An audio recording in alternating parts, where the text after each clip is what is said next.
જો તમારા પરિવારના ગ્રુપ હોય ને બધા ફેમિલી ગ્રુપ હોય વોટ્સઅપમાં, તો એમાં મેસેજ હું તો કહું છું જોઈ વિચારીને કરવાનું, કાં તો બધું ચેક કરીને કરવાનું. મારા હમણાં યાર જોરદાર ડખો થઈ ગયો.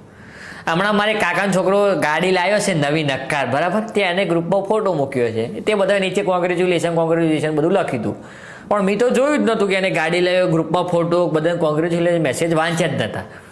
એ સવારે ગાડી લાવ્યો, બરાબર, અને મેં રાત્રે તમે જો એક મસ્ત સુવિચાર હતો ને એ ગ્રુપમાં ઠોક્યો. હવે સુવિચાર કયો હતો તમને ખબર છે? કે ઈમાનદારીથી જે લોકો જીવતા હોય ને એમને જ તકલીફ પડે છે, બાકી બૂચ મારવાવાળા તો ગાડીઓ લઈને ફરે. મેં પેલો ગાડી લાવ્યો છે કે બધું જોયું જ નહોતું, મેં ખાલી એનો સુવિચાર મૂકવા ખાતર મૂકી દીધો. એ જ તારા પાછો એ સવારે ગાડી લાવીને મેં હજુ સુવિચાર મૂક્યો કે બૂચ મારવાવાળા ગાડીઓ લઈને ફરે ને ઈમાનદારીવાળા તકલીફથી ફરે. મારા કાકાના છોકરાને હજી ઝઘડો ચાલે છે.